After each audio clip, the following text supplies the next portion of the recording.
Good morning and welcome to Coffee with a Kick. I'm Xander. That's Keegan over there. And we're here for Matchday 15, the midweek. That was Matchday Tuesday, Wednesday, Thursday. Some of these matches went exactly how we thought. Most of them didn't, as a matter of fact. A lot of tired guys out there. We'll get into that later on. But we'll start off with a result that we both got right. I think it is the only one that we both got right all weekend, which was my Wolves facing Burnley at Molineux, which the Wolves ended up taking in a relatively non-thrilling 1-0. I mean, it wasn't a great result. As far as performance is concerned. There was a good... Burnley had their chances. They had a good chance there in the 38th minute. What does that say? Yeah. Burnley blunder there right before half gave us our goal for Hwang Lee Chan. Good pickup by him on that one just before half. And that's really all that happened. Mateus Cunha fed him well, but it was Burnley gave us the goal. Not much else was happening there. We had another one that should have gone in. 62nd minute, Dawson just put a platter right across the front of goal. Caught everybody off guard, and just no one ended up converting.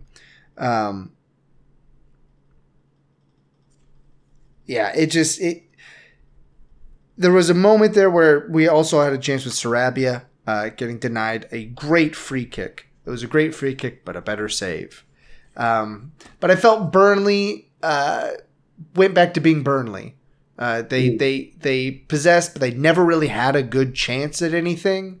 And the Wolves capitalized on the best chance they had, and we're fine with that. Taking that 1-0 victory through to the next match. Which we will have Nottingham Forest, a reeling Nottingham Forest. Yeah, I was got a sneeze. Well, power through it.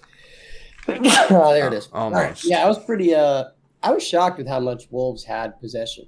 It seemed like Burnley felt comfortable at some times, but Wolves actually dominated the possession pretty well, which I think gave them that front foot. And Burnley had a few chances, but I really liked how Wolves asserted their dominance and kind of maintained it instead of sitting back and being defensive. It was 1-0, but I felt it was more exciting than 1-0 for me. I felt like there were a lot of good chances sparsed out throughout the match. Yeah, and there were plenty of shots, not a ton on goal. And our backup goalkeeper gets his first clean sheet of his Premier League career, is what I heard. Good old Dan Bentley. Hard to get more English than Dan Bentley. Unless he had like a third or a hyphenate as his last name. I think that's the only way to get more British than Dan Bentley. But yeah, it went the way we thought. It was the only one this weekend that did. The next one went my way, not your way. You thought that, you had a shot at it. Luton Town beating Liverpool, or Arsenal, Arsenal. It was really an exciting match to watch. 3-4 the final line for Arsenal, and it took till the 90 plus 7th minute for Declan Rice to put in that really, really nice crisp header off of the Martin Odegaard ball in. But it was back and forth the whole match, really. Yeah, this one, it felt like when one team scored, the other team scored. The most impressive thing for me was Luton being down 1-0, pulling it back. Being down 2-1, pulling it back. It wasn't necessarily them going up 3-2 that impressed me, but it was the comeback. Because a team like Arsenal, when they score first, typically they're not going to give up another goal. Or they're not going to give up the lead. And Luton, they fought well in this match. And again, if they play like they do against the bigger sides versus the other sides, I think they have a really good shot of winning some games and staying up. But it seems like they're just competition dependent when it comes to their play. Yeah. Exciting match. I mean, if they had 10 minutes of stoppage time, it probably would have ended 4-4 because that's about how it was going for Luton. They would score, 3 minutes later, 4 minutes later, and really that's about it. There was 5 minutes between the first two goals. Excuse me. But I felt like Arsenal got away with it. I mean, this one, the first Luton goal was free header on a corner kick by Luton. Second goal. Also, a free header, essentially, on the 49th, I believe it was. Yeah, where Arsenal the goalkeeper got beat to the ball. He should have gotten that. On the second goal there in the 49th minute for Adebayo, Arsenal's goalkeeper should have had that ball. He should have powered through and gotten it, but he got beat to the ball, and you can't let it happen on a keeper. I mean, the 90s plus 7, that was a good goal. That was well worked by Odegaard and Declan Rice. But for the 60th, it was a battle of defensive lapses, was basically the story of this match. The first goal for Martinelli was a bad back pass led to a deep throw that the goalkeeper had to put out, and you can't be offsides on a throw-in. So Bukayo Saka was able to be in an offsides position, receive that, and fed Martinelli right across. Then the unmarked keeper. The 45th one for Gabriel Jesus, that was Ben White. That was a good ball cross. That one was well earned. But a lot of them are just defensive lapses. Very exciting. And again, where's this Luton when they're playing, I don't know, Crystal Palace or something? Why can't you guys get points there? Why do you have to wait until you're playing a way better side to do this? Disappointing for Luton Town. It's one of those things where you can take the moral victory of hey, we played Arsenal to the 90 plus 7, and it took them that long to put us down. Arsenal, you got to feel like you escaped with that one because you could have easily dropped points to Luton Town. But they didn't, so good on them. That finishes up Tuesday action to Wednesday action. Brighton Hove Albion hosting Brentford. I got this one right, although it wasn't 3-1. Brighton tried, okay? They had plenty of chances after going up 2-1 to go up 3-1. Really, Brentford was not in this one. I don't know what was going on, but it was the Brighton show by and large. Yeah, it was interesting to see the penalty. They convert the penalty. Yeah, mine was pretty light penalty there for Brentford. Pretty light in my books. Yeah, it felt like, it was one of those things where VAR is not going to overturn the official. Yeah. But, I don't know. He converted either way, but even after the penalty, it didn't feel like they had control of the match. Really, I think it was the 36th minute when Mbemo went down with his sprained ankle. A lot of Brentford's attack runs through him, and he's done very well this season. But once he went down, you could tell there was they didn't know how to react as far as their attack was concerned. They were scattered after that, and Hinshelwood gets a goal line clearance on one end, runs down and gets his goal on the other there in the 52nd minute, and then Brighton just had lots of other opportunities after that. Yeah, really. I mean, could have been, like you said, 3-1, 4-1. Brentford. Second half wise, they just kind of looked demoralized. Yeah. It didn't really feel like they were in the second half. So I don't know what happened. Maybe the Buemo injury really just put them in a wrong mood. Their mindset changed, but it was strange to see them dip off from an okay first half to just a pretty poor second half. Yeah. Not a lot of action in the second half as far as actual conversions, mostly just Brighton shots on goal. I'll have to check up on Mbemo to see if he's going to be out for long at all, because that'll definitely hurt Brentford's chances going forward. Not a lot else to say about that one. Except for I got that one right. And then for the next one, we both got it wrong.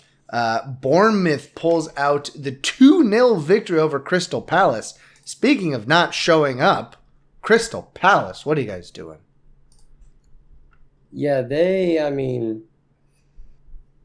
just haven't impressed me. I really thought this was a game, even at the beginning of the season, this was a game that Crystal Palace could probably guarantee a point. Yeah. But I mean, they Burnley this game.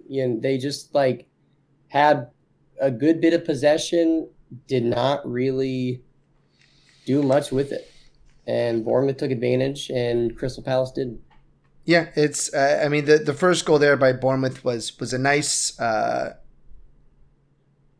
corner kick put over the top of the goalkeeper to the back post and headed home.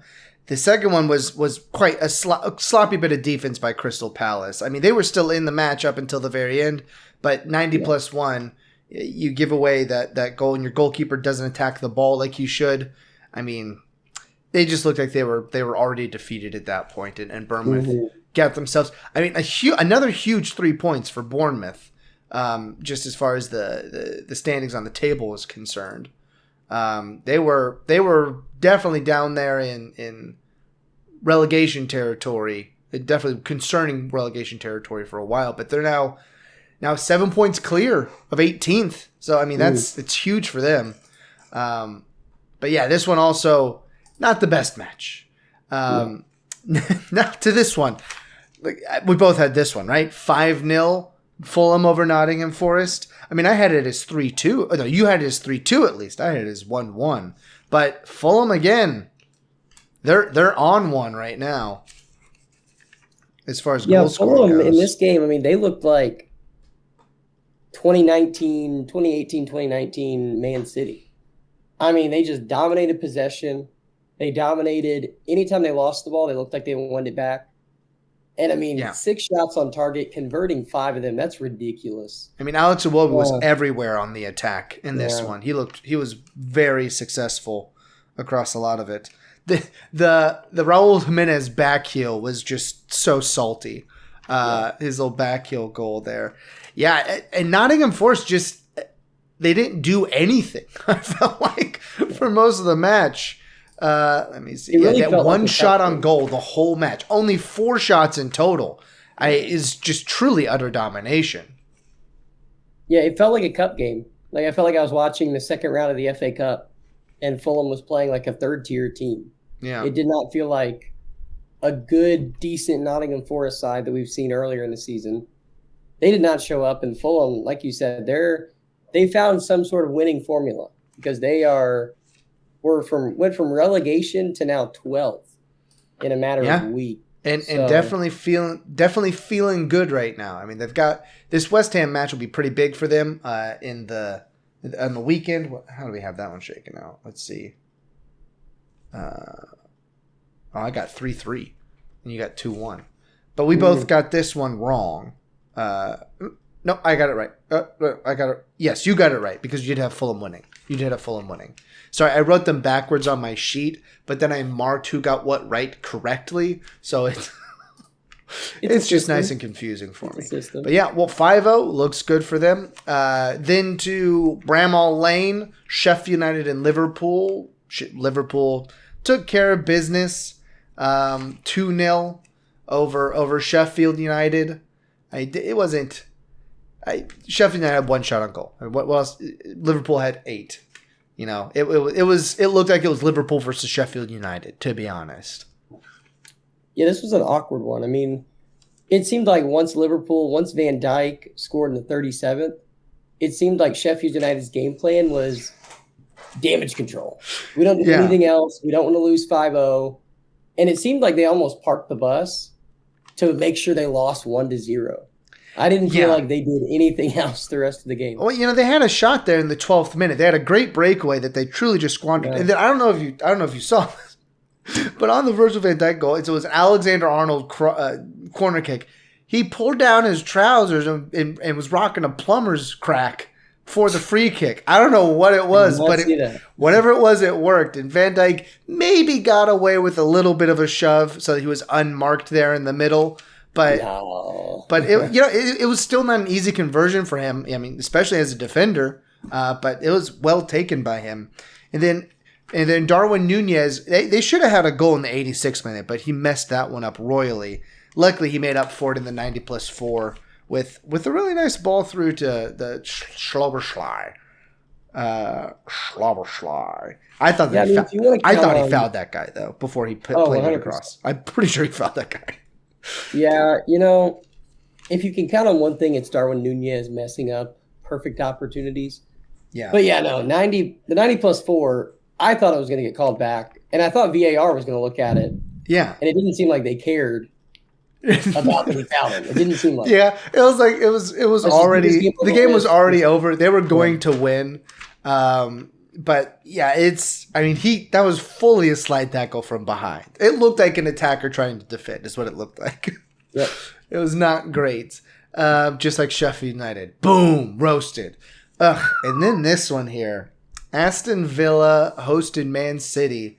And I got to tell you, Villa Park, venomous, dude. That place was on a tear. And really, Villa fed off of that energy, and they controlled the match. They won 1-0, which neither of us had. But City, what did they end up with? One shot on goal? Is that right? 2 shots on goal. Two. Yeah, both of them happening. What in the 11th minute, right? Holland getting denied once, and then Holland getting denied a second time, and that was it. The whole match. City was down. Grealish? He was out for this one. Alvarez was out. Doku. And Doku. Doku. Yes, it was just one too many attacking players. Rodri was also out too. Yes, Rodri, and then of course Kevin De Bruyne. You guys had figured out a way to operate well without De Bruyne when you have Alvarez. When you have who did you just say? Not Doku. When you need to have at least some of those guys. Rodri, yes, Rodri had filled in very admirably there in the middle, but we talked about it a little bit in the other episode. Like when you're relying on Kovacic to be like an integral part of your attacking, like that's not a good position to be in, and it showed in this one. And it's a good thing you guys already locked up the Champions League. You're going to need to rest so many guys for that.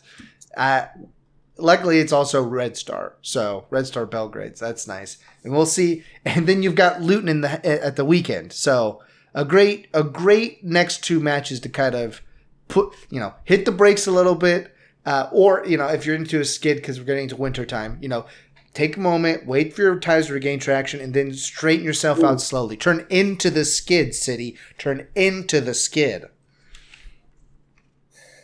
Yeah, this one was frustrating. Yeah. The Holland should have converted in the 11th minute. Yeah. But it didn't feel like after that Aston Villa they weren't parking the bus. No. Their defense has not been known to be great, but we just could not find a way through. It felt like we were utilizing our wing backs a lot more than we ought to in the attack. I felt like Kyle Walker touched it probably too much. Same with Lewis. And at one point, we put a Kanji in the midfield to try and spark the offense. And again, if you're putting a defender in there to spark the offense, yeah, I don't know. It felt like we just didn't know how to break through. And yeah, I mean, that's now 14 straight wins at home for Aston Villa. Yeah, they're up in third. Very impressive. Up in third, taking on Arsenal this weekend with a chance to maybe get up into second. I mean, great on them. I'll be interested to see about the Leon Bailey injury. Because late there, I don't know if it was a cramp or if it seemed like he got a little hurt there at the end. It was an ankle or a cramp. It looked like a double cramp. It looked like he was just also time wasting, but just definitely a double cramp. Well, he fell off the pitch and then he rolls back on. Yeah, it was. I never understand how refs was an odd situation. He was like 3 feet off the pitch and rolled back on. Yeah, and truly, I mean, Ederson was the reason you guys were even still in this thing because he made some great saves over the course of the match.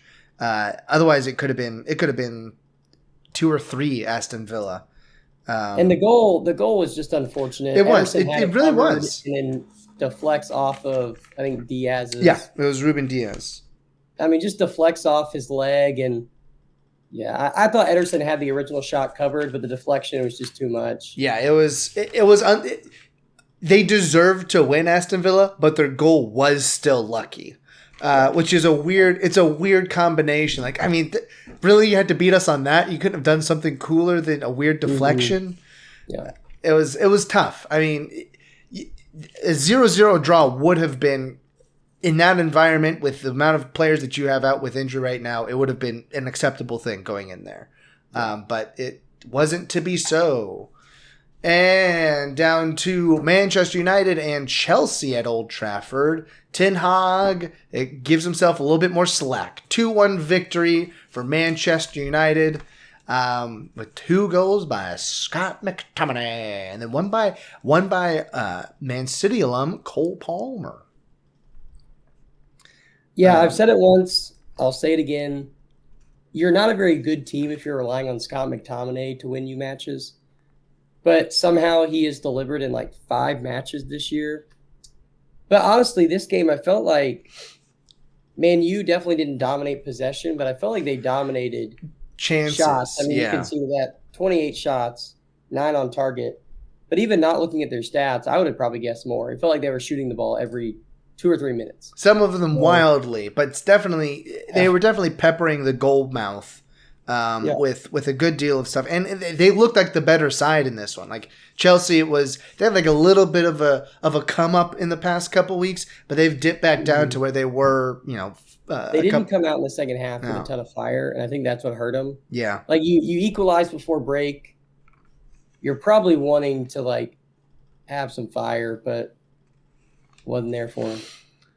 No, and the goals that they gave up were bad goals too. I mean, McTominay was totally unmarked on the first one, or they didn't close down on him enough in the first goal, and then the second goal, just a free. There were 2 guys that could have headed in that goal from Garnacho there in the 69th minute. Yeah. Like there were 2 guys that could have very easily converted that.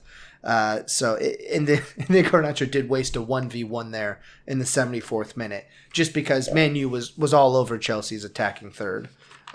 For chances. Yeah, Chelsea, not a good look. Man U, it looked good, but again, it was against Chelsea, which, is nothing to write home about this season. That wraps up the busy Wednesday action, getting us to Thursday with the surprising result of the midweek, I would say. 3-0 Everton Newcastle. Newcastle looked tired in this one. The whole match. They just looked run out and dragged out. And I think they picked up another injury in this one, which is just great for Newcastle. But they never had a shot at this one. It didn't feel like. It felt pretty even in the first half, even up until the goals in the second half. But it looked like Everton just came out with more intent. Yeah. Like they're feeling pretty good after the weekend. So then they wanted to come out and like have more momentum. And I mean, they look good from the start. And obviously McNeil scoring again. I'm telling you, he's Sean Dyche's guy. But I mean, it was a flurry at the end. Like just watch the 78th minute till the end. And Everton just kind of takes over. It was like LeBron in the fourth quarter. Yeah. They just took over and there's nothing you could do about it. No, and they deserved the win there. I mean, it wasn't much happening in the first half. It was about even possession, but there wasn't much of anything until like the 39th minute when Calvert-Lewin should have scored, it looks like. Yeah, misplays the hip swivel. That's right. He misplayed the hip swivel. He was alone in front of goal, and he had it right there, and he just skies it from inside the 6-yard box. A very Wondolowski sort of scenario, if I'm being honest, in the 39th minute. Yeah. I just had a terror flash again of Wondolowski. If you haven't checked out Wondolowski's terrible, honestly, from like 3 yards out sky, you got to look it up and watch it. It was really the Brazil World Cup quarterfinals against Belgium, right? Yep. I think we were tied. We were down 3-2 in the 115th. It was late. It was late. Julian Green, I think, had just scored. Yeah. He had just so scored, and like he was feeling good momentum. And I think he was on the other side of Wondolowski, also there to put it in, and Wondolowski skies it. Ugh. We could have won the World Cup that year. I mean, we could not have. Like, we were lucky to be in that match, obviously. We would have gone all the way. Yeah. Oh man, no. Germany was literally killing people that year, right? That was when they beat Brazil 7-0, right? It's not their first time they've killed people. So okay, moving on to the next one. Moving on to the next one. That history either. Just look it up. Yeah, if you haven't heard of World War II, look it up. Spurs hosted West Ham at Tottenham Hotspur Stadium. And you know what? Maybe this was the shocking result of the weekend. Because Spurs get taken down 2-1. Did you? No, you neither of us had this one. West Ham had not been playing amazing. So this one shocked me because, West Ham, they were on 21 points. They've obviously been playing well. But not well enough to beat Tottenham convincingly 2-1. Yeah. I felt like it wasn't one of those fluke 2-1s. Like, it was convincing in that second half. After the first half, it was all West Ham. The first half, Spurs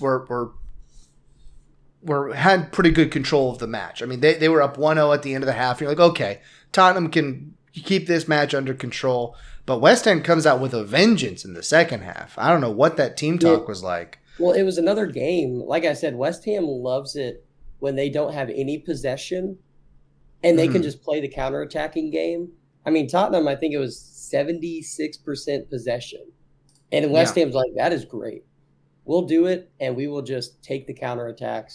We will run at you with Kudus. Kind of we'll run at you with Kudus. We'll run at you with Jared Bowen.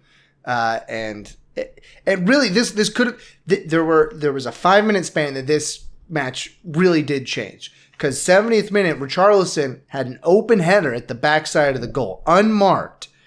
And 9 times out of 10, he'll put that in. He should have put that in. But instead, it goes wide. It goes to a goal kick. 4 minutes later, you get a terrible, brainless back pass by Ndogi to the goalkeeper. Goalkeeper, brainless, doesn't grab the ball. He punches it instead away from Jared Bowen. And James Ward-Prowse is like, I'll take this. Sure. First shot hits the far post. Yep. But it bounces back out perfectly, and he's able to collect it and literally just push it past Jared Bowen, who was standing in an offsides position, but he was not involved in the play. So, an easy goal. And West Ham after that's like, hey, we're done here. Let's put this one to bed, guys. Pack it in. Yeah, and they did. They packed it in. They got their 3 points from Spurs, and it wrapped up a very intriguing midweek of action here for the Premier League.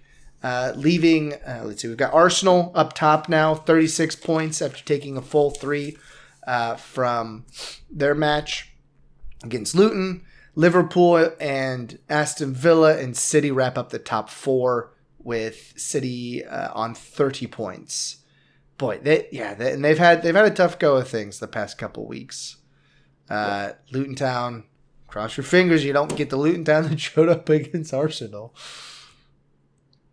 Yeah, it was I felt like a midweek of shocking results. Yeah. I thought there were probably 4 or 5 that I did not predict. So we'll see what the weekend holds. I don't know who's going to show up, who won't. We obviously predict who's going to get better. Yeah. Literally, we don't know who's going to show up. Because I think even Heung-Min Son, picked up a little bit of a ding there near the end of the Tottenham match, which is not good for them, because they're already down James Maddison. And the Maddison-Son combination from early in the season was basically why they were up at the top of the table so high. But they're not getting Maddison back until the new year. So they basically got to trudge along and try to keep themselves in position to maybe make a go of it. Oh, who was that? The commentators. Oh yeah, it was the Arsenal match. The commentators were making so much hay out of their comeback victory, and they're saying that this is going to win them. This is going to put them in position to be at the top of the table come May. I'm like, cool your jets, bros. This was Luton Town we're talking about. You shouldn't have been in this position in the first place. Yeah. That one was a weird one. It was a weird one. Yeah, that one rubbed me the wrong way when when the commentators are way overreacting to it. Anyway, that's the midweek that was match day. Match day 15. That's right, match day 15. If you haven't already, check out our preview episode, which is currently up on the YouTube channel. Go ahead and drop that like and subscribe to the YouTube channel. And maybe a like and a comment on one of the videos. I don't even care which one. You could go back to our Premier League kit review episodes and drop a comment on there, and it will notify me because that's how YouTube works. But until we're back on Monday afternoon for our preview of the last match day of the Champions League, that's what you got coming Monday afternoon. Until that time, why don't you go ahead and grab some coffee, watch some soccer, and we will see you Monday evening. Gule gule.